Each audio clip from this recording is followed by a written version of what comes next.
All right, welcome back to The Devil in Detail, the Grendel Reread podcast. I'm Eli.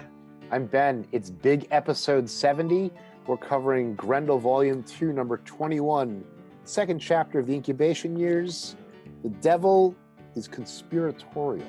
Ooh, yes, he is. But before we get into that, Ben, let's do a quick recap of the week. What you get into, bud?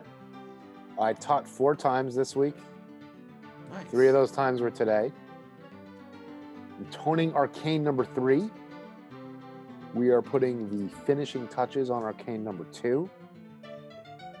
What else did I do? I don't know. That's it. I'm gonna, when we get off this, I'm gonna watch Dune. I'm so excited.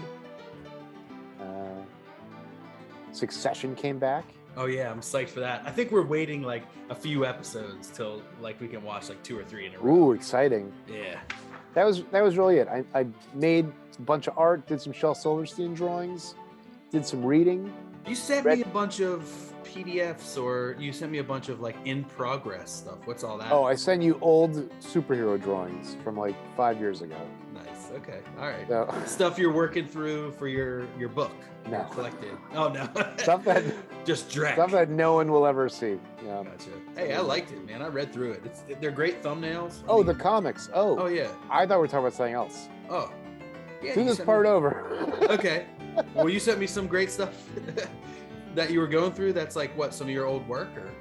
I sent you a bunch of like comics pitches type stuff, like 2 stories with 10 pages of thumbnails per each one.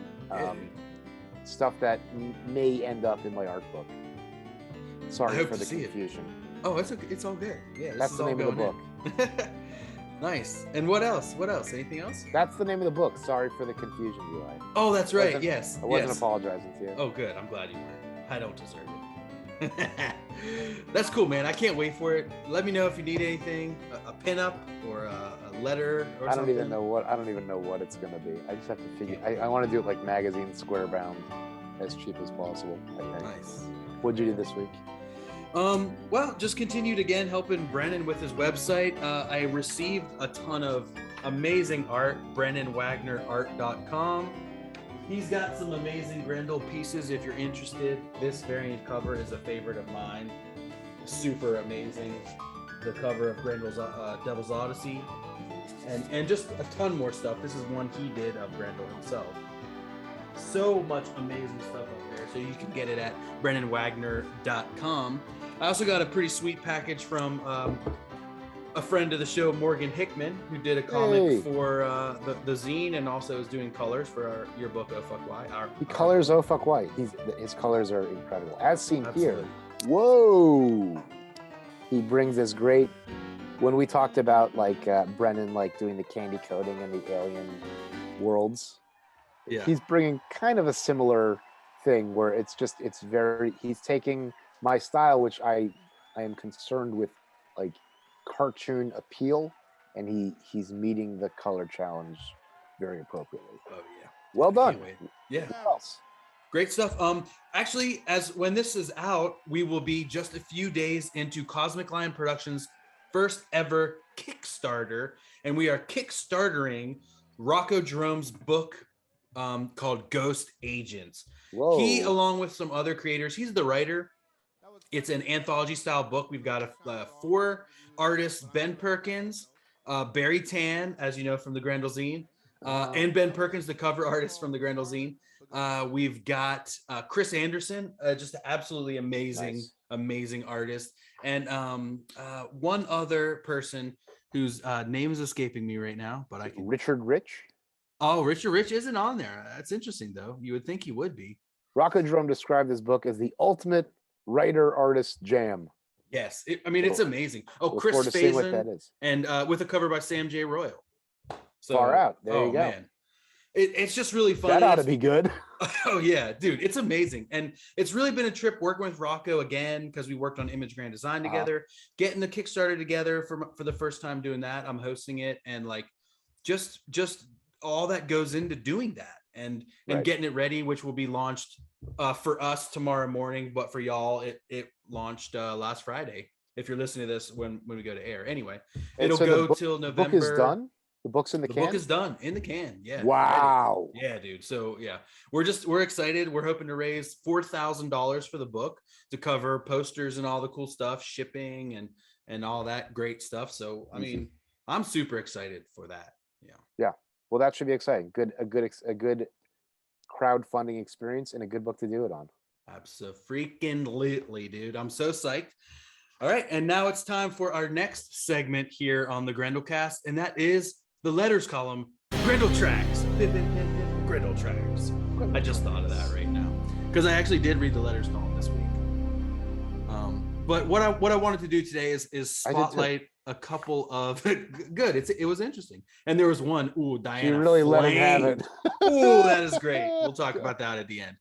All right, but I do want to send a couple shout outs. First one is to our friend in the UK who just got his Grendel zine and loved it. That is Ian Thompson.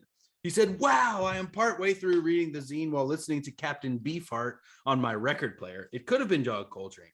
I have reached your contribution and I am loving it. My contribution was about Grendel's records and music. Yes. Right. And then he spotted a little dedication at the end. He asked me to sign my comic, so I did that for him. Oh, what has Grendel done to the arm of the car driver? Has he cut it off? Grendelin ut machand. I think I just draw badly. Is probably what happened to that, Ian. So, and okay, so Ian also is on YouTube as Puddock's Classroom, and he said for our last episode, another great episode. Thanks. He's patiently waiting the Ween zine, or the Grendel zine. I'm literally reading it, and I said the green zine. I can't. You're zine crazy. I'm zine crazy. He said and the next episode is Epi Thatcher. Not yet, man. We're almost there. There is always something to look forward to if you are a Gremlin. Hell yeah, there is. Shout out to our dude Benjamin Miller, also on the last issue. He said, great episode as always. He got the zine in the mail last week, and damn, guys, that's some damn fine work. Anxiously awaiting your thoughts. That's another great Ben in history. Benjamin Miller. Well said. Another great Ben. He's anxiously awaiting our thoughts on Wiggins's denouement. Did I spell that right? And as for the question of what to do after Grendel, may I suggest another greatly underappreciated book from the 80s, Baron and Rude's Nexus. Space opera zaniness, Rude's art, and Elvis issue, and Sundra Peel. Exactly. What else could you possibly need? Another great yet problematic creator team there. Point blank, I'm not doing that. But Ben Miller, fellow great Ben, maybe you can make that podcast. Absolutely. Guano guy, our friend Mark Darden over there, said we would love Venture Brothers. We were talking about that in episode 50, Devil's Legacy number 7. One last comment here. This one is from Mark Akey again. He's delving deep into the very first of the Devil in Detail video. Yeah, this was on issue 1. The one thing strikes me, how much happier and more relaxed Ben seems to be now as opposed to then, with the furrowed brow and serious demeanor. Eli hasn't changed a bit, to the casual onlooker, that is. Inside, he may have been a raging cauldron of angst with murder and on his mind, patient directed. Oh, I get it. Got it. Nice. Yeah. Word. Well, the thing is, I still get nervous when we have the guests on. Oh, yeah. So that's what's going on in that episode. And thanks, guys, for all those letters and writing on the YouTube videos. We're still taking reviews for the Grendel zine. There's a second print, which is in the mail right now. So leave the reviews, share us on social media. Send me your photos. Also follow us at Grendel Zine on Instagram.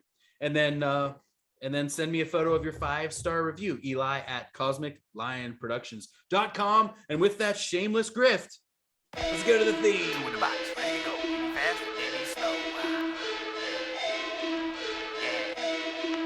Yeah. Vivat Grendel. It's like the devil is my best friend. On the roads with the pen to the fork end, or till time end. Like Orion, Jupiter, my kin, bloodline private. We control the whole shit. The wolf won't beef, then we feast off the rip. Behold the devil in detail. tale. Behold the devil in detail. All right, welcome back. Thanks again for the great theme, Manus and Laserdisc.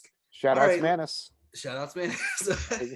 All right, let's get into this one. I mean, this one is just really interesting. Again, we've jumped forward like 100 years. They do say the date in here somewhere. Yeah, it's like 2170. 21. Here we go. Yeah, it's Here's Ron Turner October with like 7th. the most abstract, industrial, tactile cover imaginable. There's like there is an image. Yeah, there's some faces in there.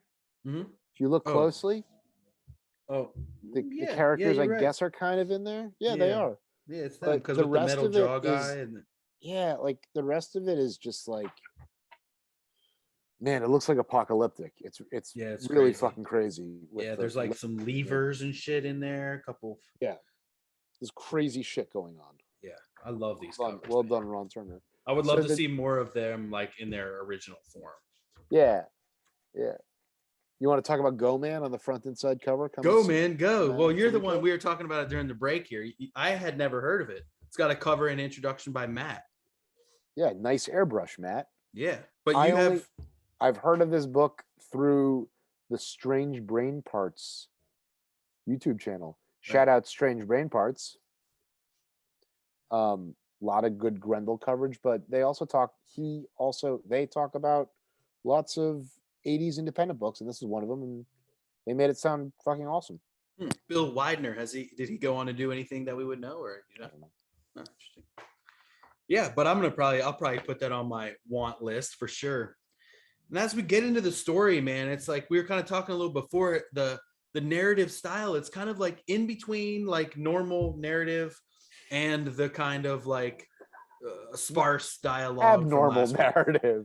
Yes, yeah. Well, exactly. I mean, like a normal comic book flow with dialogue and narration and shit. Tons of pictoglyphs and graphs and business charts. Yeah, and all kinds of stuff in this one. And it's kind of like unclear who these yellow, like who's saying these yellow, the yellow boxes. Like, who's the narrator? Yeah. Whose directive were we seeing? I think it's like an unheard subconscious Grendel urge.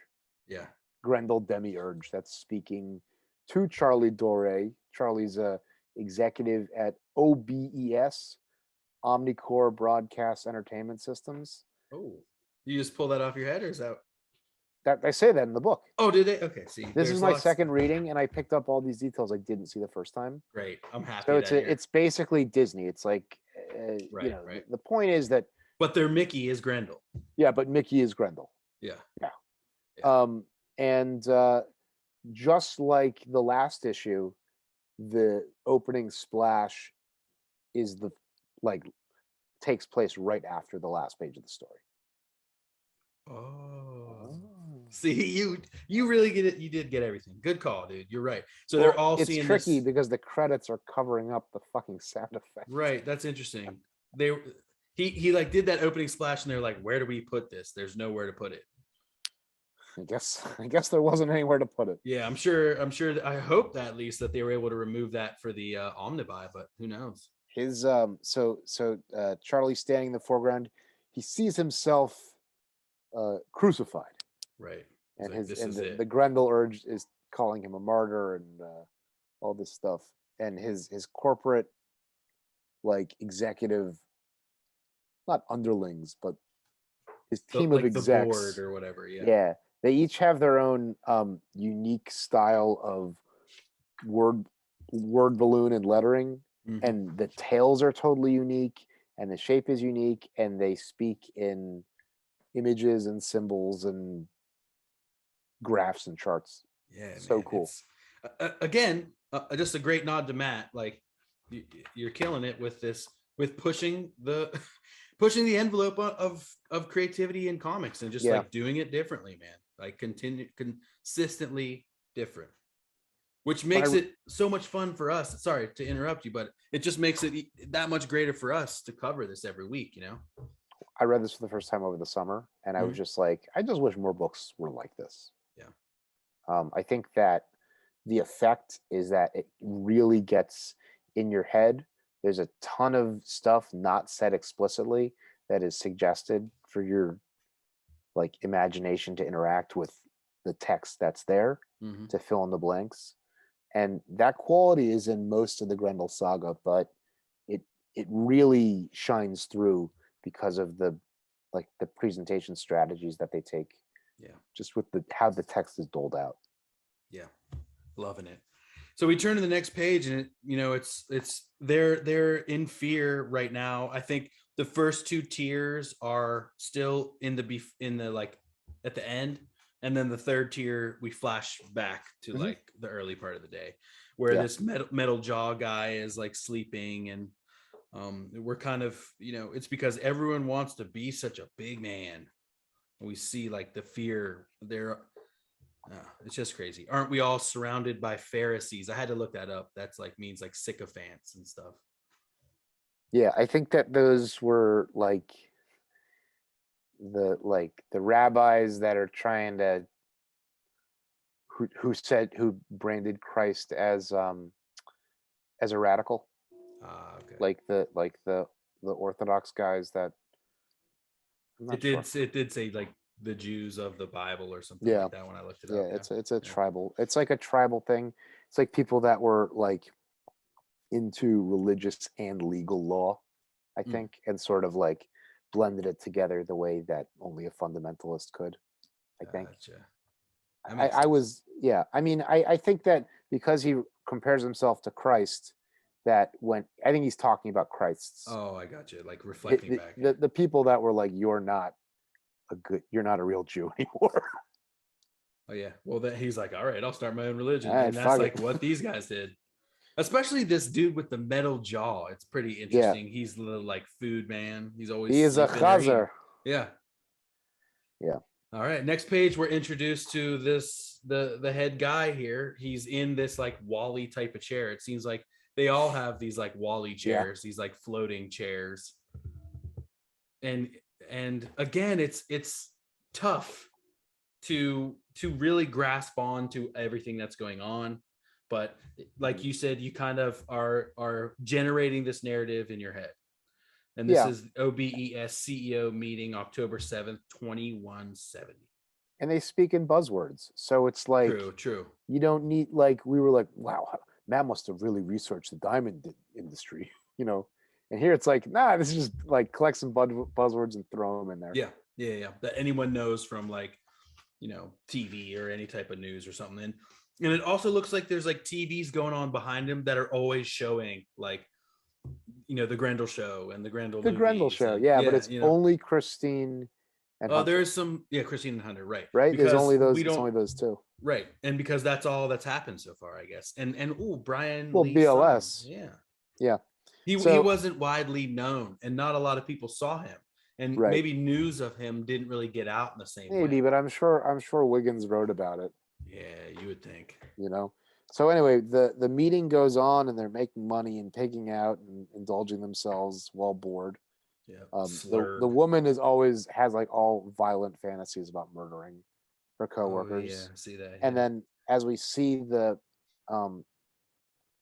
Grendel faces you just described, the word Grendel appears in red narrative captions, just peppered throughout the background. It's permeated every ideal, every capitalist urge.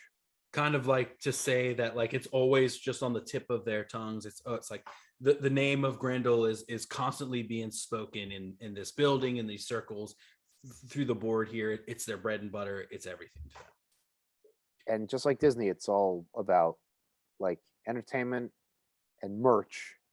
And remember the Succession pilot where they go to they like have their own theme parks. Oh yeah. Like there must be some type of Grendel, like there's cool thing that the 12-year-olds want to do because all the adults go like have holographic like role play noir detective Total Recall entertainment shit. There's got to be Grendel World and Grendel Land. World. I mean, they say later on you can't merchandise the news, which we know is not true. Right. Yes, we've already done We've seen that done very well. As I sip from my Rachel Maddow coffee mug. We have one. Yeah, sure. Yeah. And who among us doesn't? Let them cast the first stone. On the next page, we see and we get introduced to each other member of the board and like their kind of speciality. You know what this looks like? A Todd McFarlane book. A little bit, but a Grendel Volume 1 issue where they introduce Rachel Coleman. Oh, you're right. Yeah. Agent. It's the same. Yeah. The same exact conceit. Yeah. There's and the Todd McFarlane stuff is just Frank Miller's Dark Knight anyway. So. Right. Yeah. But there's a lot of both in this issue. Right. Well, we missed at the top here. This is where the guy says the source of all we are, Grendel, as he points to this logo. Yeah. You got Larry Cosby, a dependable like a mother turtle. You got Sarah Chang. He handles the East. She had that cold touch. David Washington knew the public's taste, and what he likes to taste is burgers on his metal jaw. And Harold White was unstoppable. He's kind of undefined. And he's describing the most growth in his shit. True. Yeah, and it's for potential. Yeah. He looks like Bill Murray, kind of like a shrunken face Bill Murray. I don't know. Joe Matt does a great job lighting him up with the screens. Yeah. That's where you saw the Todd McFarlane? I think it was just like with the heads, with the like talking heads and giving a little bit of what's going on. Yeah, they but each have this graph. It's just Dark Knight Returns. Yeah. Speaking of which, this is the Dark Knight Returns page. This next page. This next one with the flags. Right, as they're talking about this merger, the big, world changing thing of Russia and the United States coming together as like a conglomerate.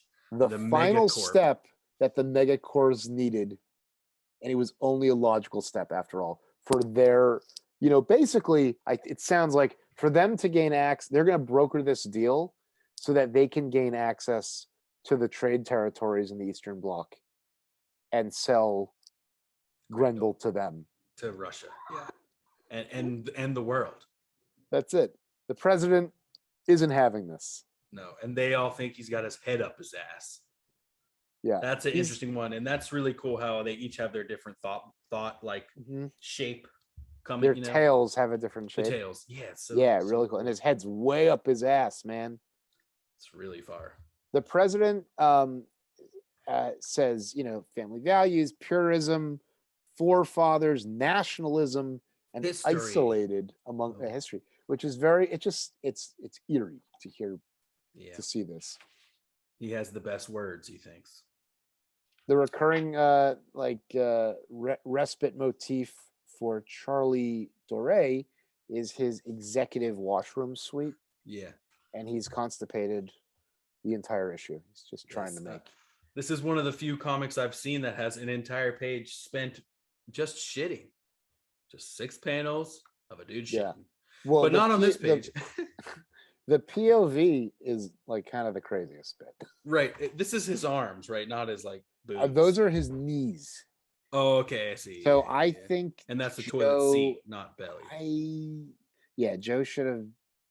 Joe made it look like the belly. That's a tough angle, man, to decipher.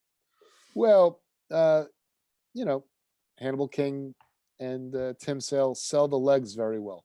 Yeah. And so he's talking with his wife now. He's on the toilet. That's where he finds time to talk to his wife. She's remodeling it like new, I guess. Their house, beautiful. He's got a floating Grendel TV. They have these floating TVs and stuff that kind of follow him around and show Finally, flat TVs. And so then on the next page, we're back here in the big corporate room, and they're laying it all out here. We got our next meeting. Harold is basically telling them in this scene that what we're looking at is like the biggest risk reward precipice imaginable. Right. And that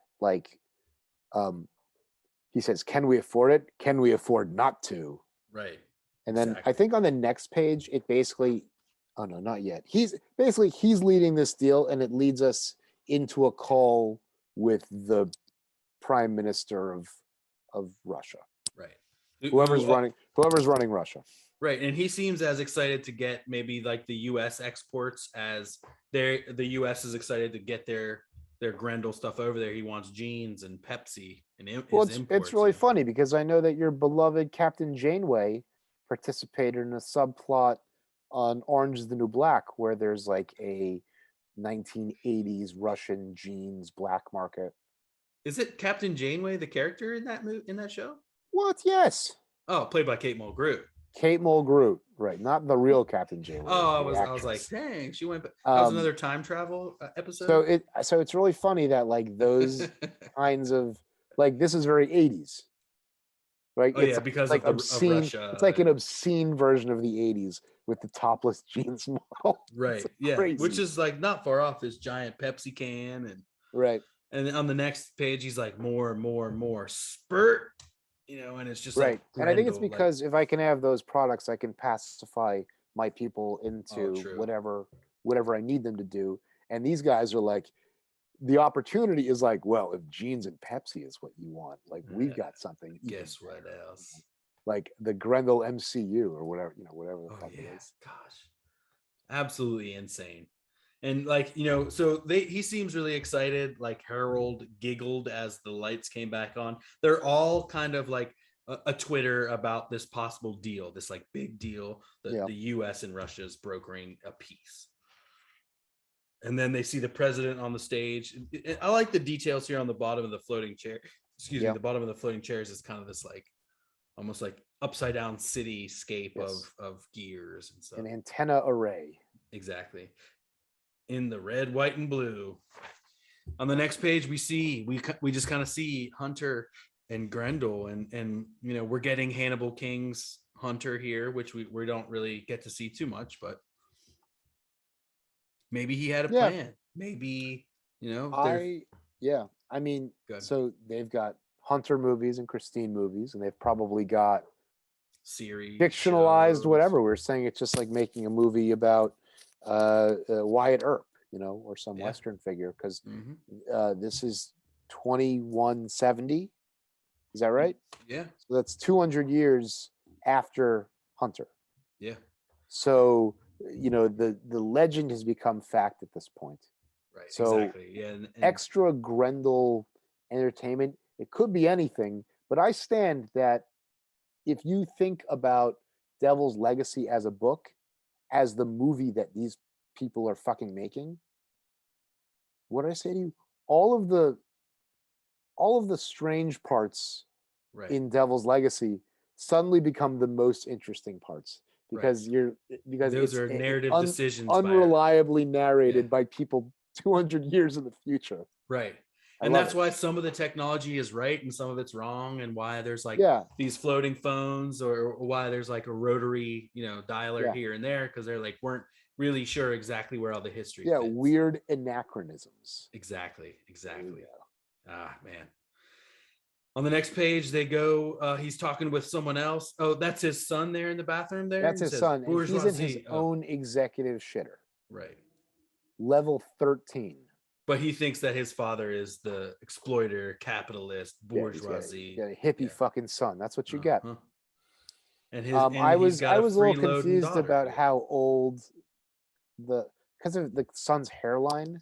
Yeah, the son. Yeah, looks like he's in his like 40s or so. Yeah, but I think he's meant to be maybe a little younger than we are, if not much younger. And then the daughter is a grad student. Right. And I think that she wants an X-ray machine. Yeah. And another computer. I really love how the kids' balloons and text get cropped.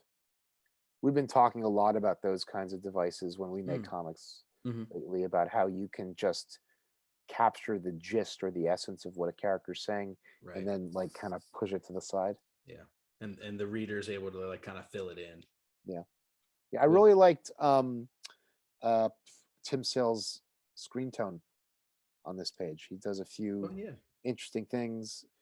He does a few things with a screen tone where what's my gripe? The gauge is like too high for my taste. Yeah. Like I think that like the shape of the screens that he's cutting on this page, especially how like on the daughter, how it sort of like dips on her. around where it should go is very Oh yeah. is like very deft and classy. I like that.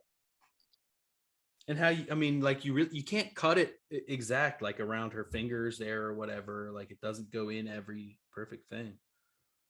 And here he is back on her shitter, back on the shitter again. Yeah, with two telescreens on either side. Exactly.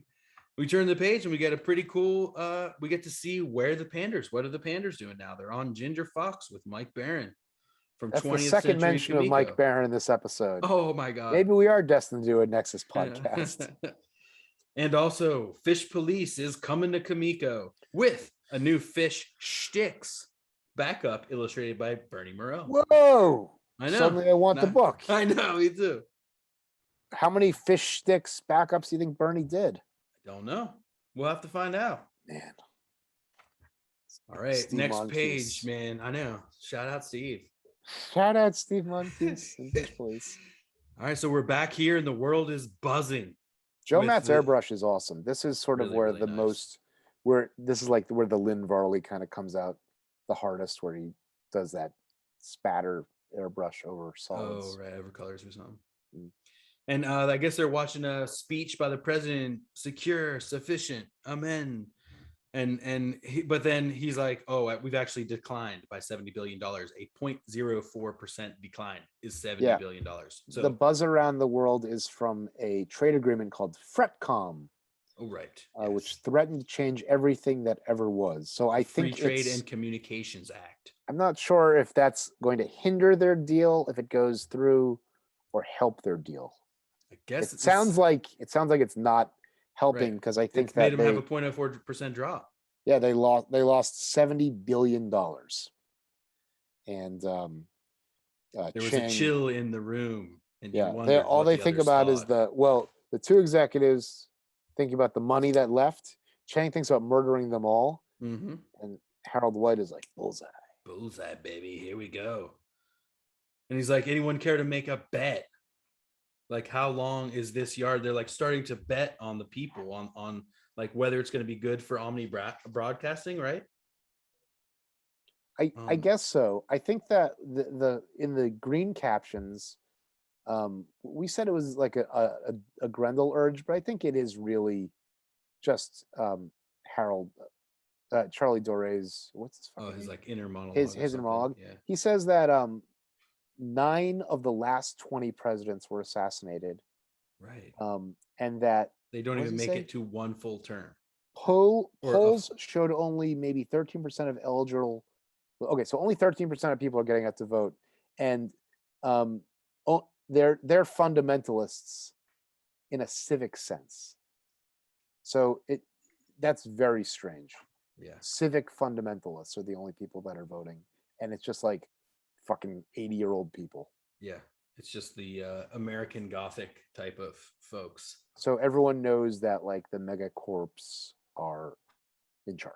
Right. It's like chiefly like this say company. Here, it's the megacorps versus the nation. Like who has more power? Yeah. And so I think that the power dynamic in the boardroom is that Charlie is really hesitant to it sounds like he wants to drop the deal or change strategy, that Harold is driving them to be too aggressive, and he gets him to admit on the next page essentially that Harold is like, this is it. Like, if we want this to go through, we have to embrace full Grendel authoritarian, like opportunism, like become the devil to make this happen. Become the straw that breaks the camel's back. And Bob Pinaha kills it in this issue. This is the most complex job he's had in 2 years, it would seem, at least. Yeah. Well, and it's crazy. On the next page, he's like, "No, plotter, opportunist," as he like points right in front of this, image of Christine pointing on. Yeah, it's really good. Me or we? Oh my God! Yes. And so they all realize that like it's a slow burn to becoming the devil. Consider the ramifications. Everyone, meeting adjourned. Isn't that like a phrase used later on? Consider the ramifications. Meeting adjourned. Isn't Ooh. like that like a tagline to like a Ryan Asante story or something like that? Ooh, I don't remember. Something like that. I feel like that's a phrase that will come up again. We'll see. Let's put a pin in that. Put a pin. He's trying to shit. All right, yeah, here's this whole shitting page. He didn't like it. He's grunting and panting and grunting and panting and pushing till he's red in the face and he can't shit. He can't shit or get off the pot. It's like, you know, I guess metaphorically that like he won't make this hard decision. We just complimented Bob Pinaha, and I feel like we need to do it again. Like this page is, I really, really like the ones where he's grunting and it just like goes through the frame of the balloon. So those are my favorites. And it's like he's let off the chain here. He doesn't have to like keep inside the lines or whatever. He's just kind of can write it however he wants, get a little bit of crazy. Yeah. And the flavor is there for sure. So he gets out of his shit. I think this takes place like 5 minutes later. Yeah. He doesn't realize that they're already on a call to Moscow. And he just kind of comes in hot, I guess. Right. And even just that moment of, I guess, making the guy wait, or like it's the equivalent to coming out and zipping up your fly at the same time, that kind of energy. When they all turn and like look at him. The meeting was already in progress. And so he like grovels to the guy, and it's very funny. I love it. Yeah. Smarm. My apologies, private business, smarm, closing gesture. Yes. And he's like, all right. And then it's just Grendel.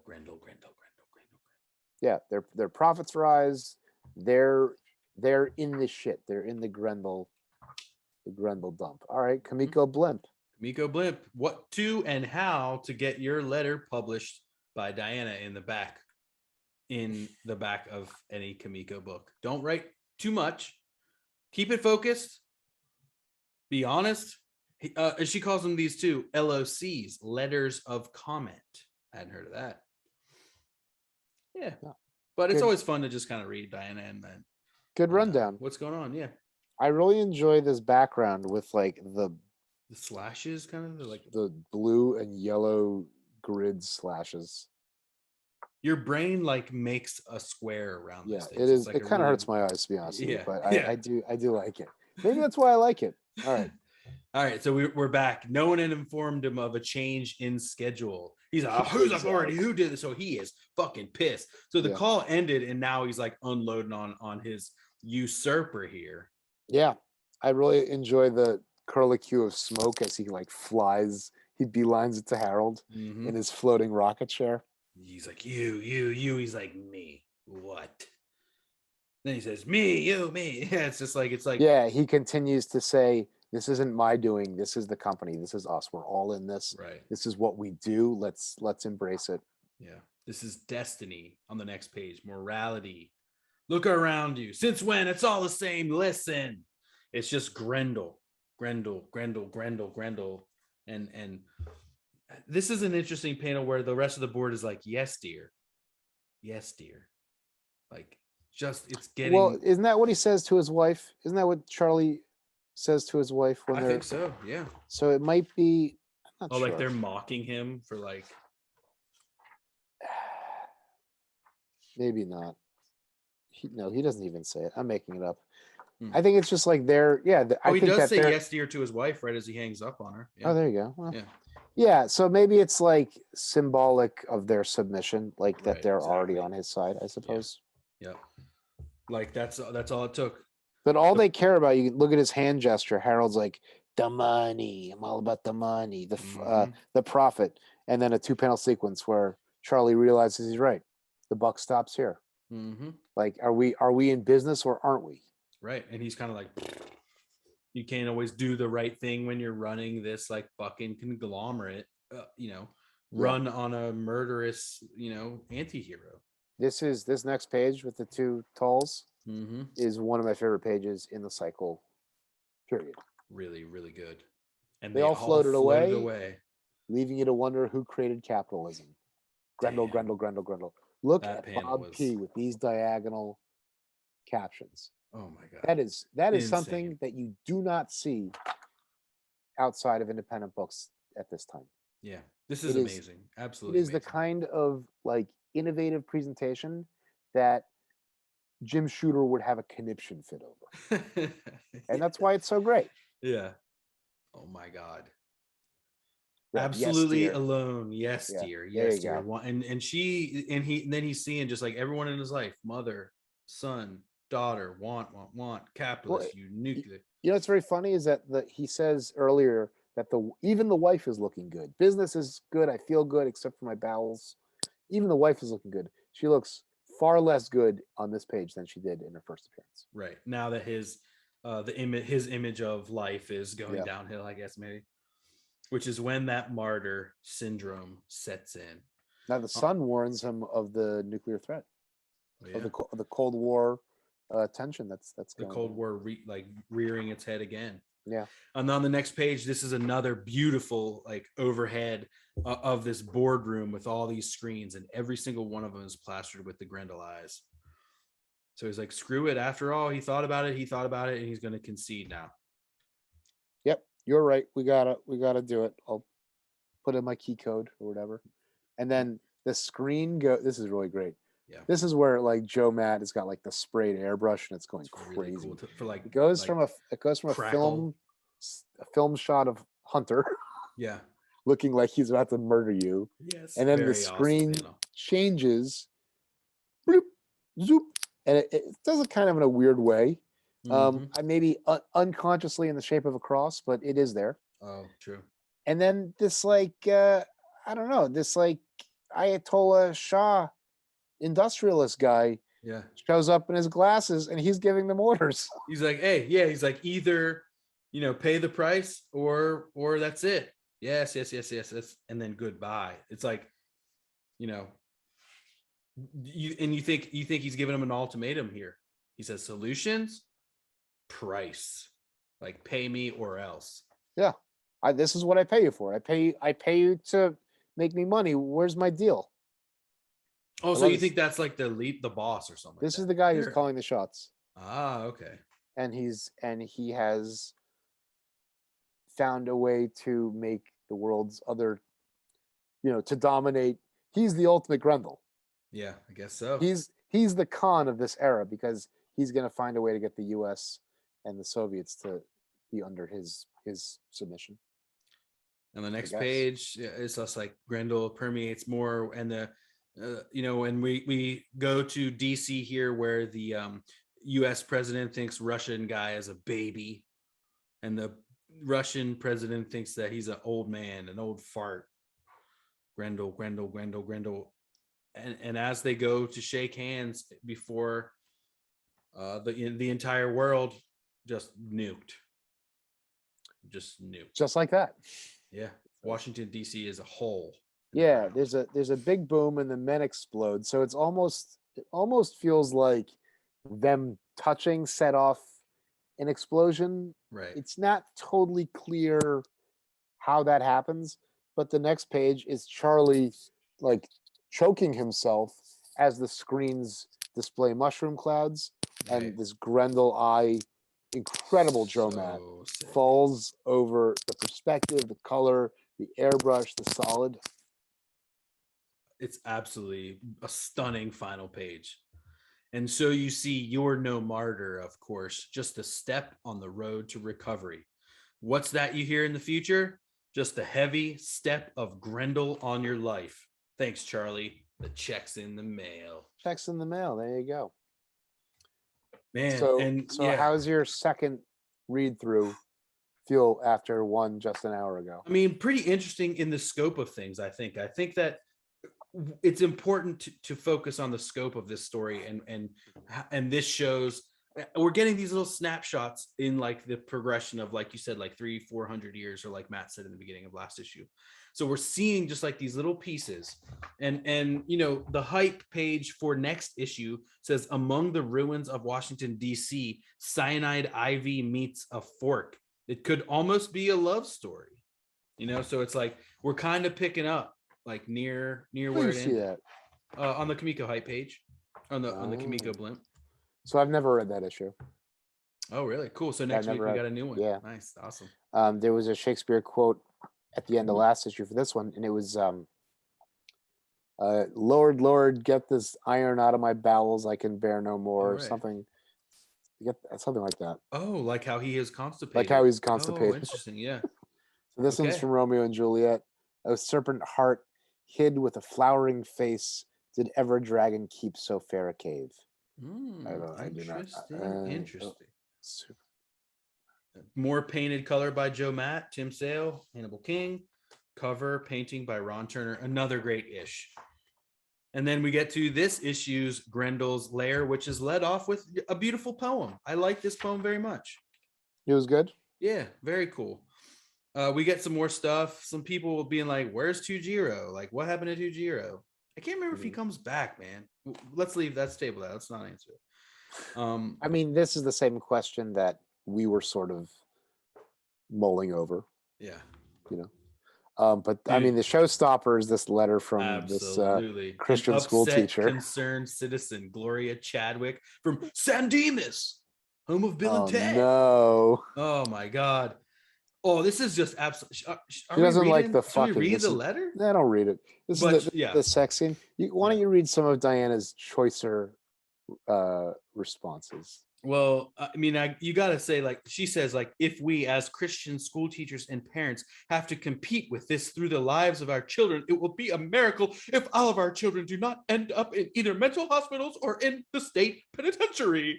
That's probably true. There's a sex scene in issue 11, the one where they finally like really fuck. Which they edited They even changed it from the original. Even though they edited, you still complain, lady.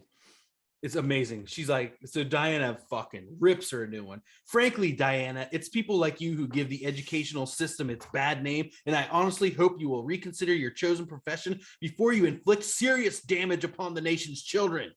Why don't you write in when old Yoshi got the fork through the throat back in issue 3? Did you find that more suitable for children than the scenes of genuine romantic passion in issue 11? Pardon me, but I think your double standard is showing. Exactly. That's a thing that's just constantly a problem with. I think she just found it. I think this is a woman took it from her student or something. Took it. So what the fuck is this? Yeah. And she's like, oh, I'm writing in. Wow, I'm pissed. Oh, man. Frankly, your double standard is showing. Oh, it's amazing. It's fun that she picks shit out like this. Like, I'm sure this lady's not like gonna see the response or anything, but and then at the end, she's not a reader. Right. Diana just like tears her for grammatical and spelling errors. Perfect. Absolutely perfect. So good. And then there's someone else is like dissing on it too. Like, after seeing how issue 12 ended, my feeling is that Brian will no, that's not the one. This guy's like, he felt like it was like lacking or something like that. Who's saying that? Someone wrote a very nice letter, basically asking for more Hunter. Because Devil's Vagary has come out. Right.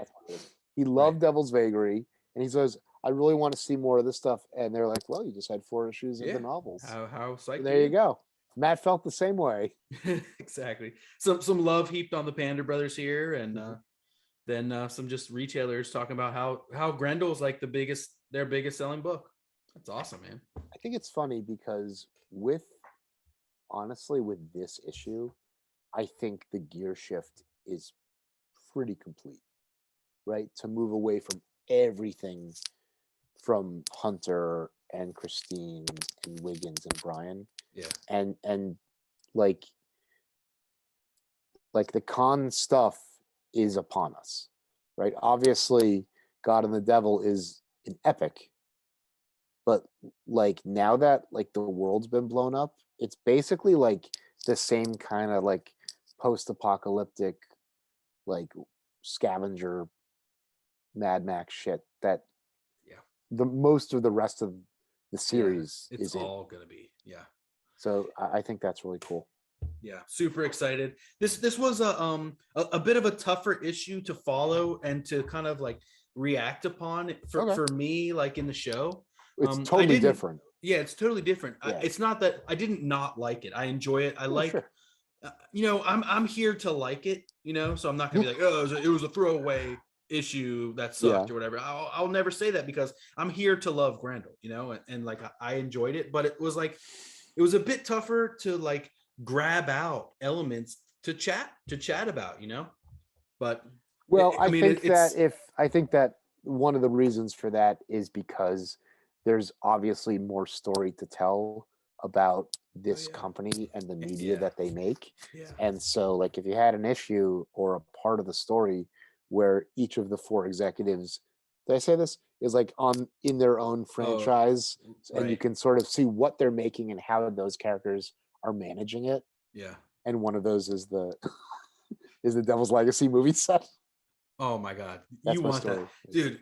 Maybe if we do a next issue of the Grendel Zine, we'll have to. Maybe I'll do that. Envision right, because I really stories. wanted it to be Wiggins, but it's like Wiggins is long dead. Even if he lived a natural life, this is 100 years after that, and Wiggins dies like 100 years after Hunter does. Right. That's crazy. So there you go. Amazing. Oh, okay. Great issue, man. Really enjoyed it. Well, no, I just said I didn't enjoy it. You said you didn't, but I really enjoyed it. So I enjoyed it enough for you to like it just fine. Well, and I think you said. Matt described this arc as opinion splitting. Right. And Matt doesn't look back and only looks forward. So like that's all you got to say. Right. However, it was a challenging issue. This is a fucking great comic book. It's oh my God. It's challenging, but in a good way, in a great way. But not for reasons that a comic book usually is. Right. A challenging book for Matt is like Batman Grendel, or Devil by the Deed, where it's just text. Yeah. This is the opposite. Right. There's nothing, but it challenges you to find these narrative elements to grab onto in order to move forward with the story. Like I think I might do kind of like what you've been saying you were doing, where like it is like reading ahead a couple issues for like contextualization. So I might end up doing that. I think that in God and the Devil, that's going to be really important. Yeah. To I'm not ahead anymore, by the way. I know, right? You said you hadn't read next week's, so yeah, don't read ahead. But yeah, but being ahead on last week and reading last week for the first time definitely brought context to it. Right. I'm not sure I had ever read this before. Oh, really? Honest. Yeah. I can see why people are of split opinions on this arc and this issue. Yeah. Well, they came for a hero book. They came for a book with the centralized character of Grendel, and we don't really get it for these 4 issues. You know, that's like true. he said. I mean, it's without Hunter or without Christine, and without a centralized Grendel or Grendel activities even being talked about. Only flickering on the TV screens behind them. But this could be your first issue of the series, and this is as good a jumping on point as the book has had since Devil by the Deed. Yeah, I guess so. Yeah. In a way, because it's sort of it really does kind of like developing turn a the new leaf. world, kind of. Yeah, I guess so. I think it's funny because the last issue in this arc is all Tim Sale, and the inks, the pencils and inks bar at least, and just like the level of engagement goes right up because it's like kind of it looks like the Tim Sale that we grew up on. Yeah, there's really very little difference. Yeah. That's the same thing. Yeah. All the exaggerated stuff. Yes, and it's really funny that it just like takes on that identity. Tim Sale was the only artist that I'd ever heard of when I was a kid. I was like, oh, Devil by the Deed, what is this? He was the only, I don't know, it's not true. Yeah, but I mean, he was the biggest artist that I knew who had worked on this book. Right. When I was younger. Yeah. So. Agreed. I'm looking forward to getting to it all. I know the fans are. The Epi Thatcher stuff is a fan favorite. Yeah. So I'm psyched for that. So I guess until next week, Ben, Vivat Grendel, and keep on Grendeling. I'm going to go watch Dune. Woo! The spice. The spice. I'm so excited. Sweet, dude.